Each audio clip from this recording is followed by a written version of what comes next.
One of the biggest issues that I hear from people when it comes to their diet and their health is how do they trust different sources of information? What makes one source valid and another uncredible? Why is it that some of this information may not have all the peer-reviewed, double-blind, backed-up studies that some of the pharmaceuticals out there propose to have?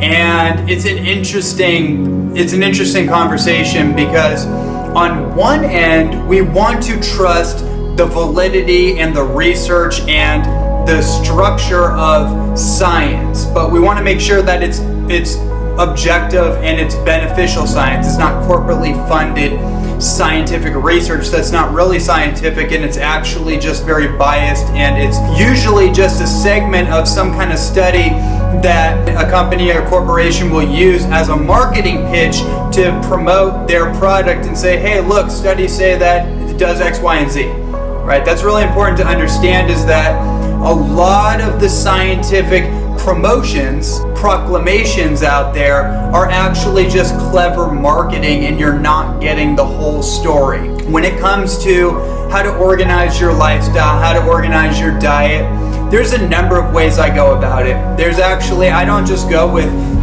double-blind, peer-reviewed research. I don't just go on PubMed and look up studies and like, okay, well now I know reishi mushroom is good for me to take. Now I know that cacao is good for me. Now I know that it's safe to take maca. Now I know it's safe to drink 1 liter of spring water every day, right? There's so much conflicting information out there. How do you know if something is credible or not, and how do you approach it? If everything lines up, if something has research behind it, whether it's animal studies, it's human studies, there's channeled information like Bashar or Abraham Hicks or something is validating that, like, hey, look, chocolate is the best thing ever. Like, chocolate will save the planet. Chocolate is, that's the thing. Real good channeled information is actually most of the time more accurate and more straight to the point than a lot of the other stuff that we get from whatever medium that we're getting information from. It's usually through the bias of some human channel, and it's not channeled by a non-biased entity. If everything in your life lines up synchronistically, then that thing is a go. If there's research behind it, if there's anecdotal evidence, if possibly, if you get it through channeled information, and if it synchronistically shows up in your life, then it's a go. And then that's your green light moving forward with that thing. And I've found over the years that has been the most on-point barometer that I could use for how to navigate through this whole thing, because I get information all the time and it sounds really good. I'm like, okay, I could really use that, but then I kind of hold off. Like, okay, well, let me see if this shows up again for me.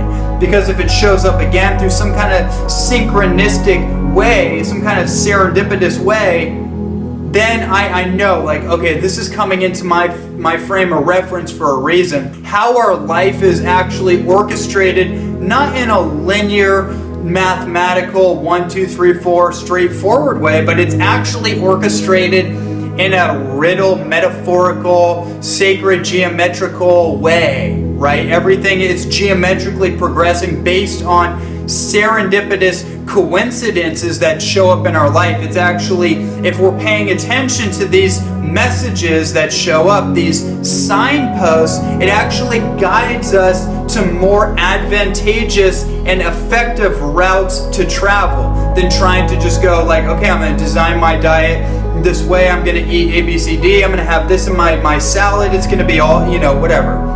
You're too cerebral and trying to like mathematically control the situation. We let go a little bit. We know based on the menu board of the universe, these options are available. We point them all out, and then we just see what shows up for us. Now, I love this idea of synchronicity because this has been the guiding ship in my life and how I actually make decisions. I don't make decisions entirely on rationality, right? I actually see, like, is this going to show up in my life? Because if this is the direction I'm supposed to go, if this is what my destiny is, then it's gonna create a fork in the road. It's going to show me, it's gonna actually rub me a certain way where I know without a shadow of a doubt, without my cognitive bias, that this is the direction I'm supposed to go.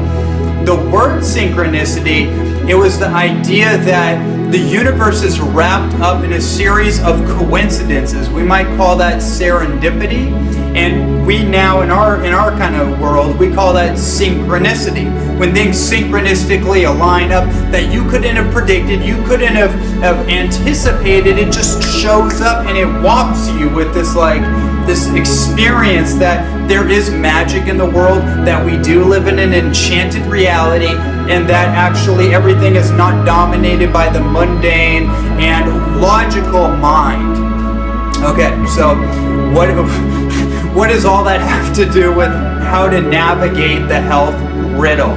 Well, it is a riddle. And so approaching it from a riddled state of consciousness, in my opinion, is more effective for ease, for grace, for opening up to the magic, for enhancing healing processes in the body that happen through decreasing cortisol, from reducing stressful inflammatory responses in the body, loosening up on the stranglehold, the control mechanism that we have on how things have to be. We loosen up, we get a little more into the grace, and we open up to the serendipitous events that are streamlining into our reality day by day. And this is not just a great way to approach the nutrition and health puzzle. This is a great way to approach life, I found, is instead of me trying to plan out everything, it's like I go into the flow. I do everything I can to tap myself into the holy flow of hyper synchronicity. When hyper states of synchronicity just start becoming a normality, it's like, then you know you're being divinely guided. And that is my personal form of spirituality. It's not a brick and mortar church. It's actually when things flow into my life, I know that I'm on the right track, and I know I'm being guided by a higher power.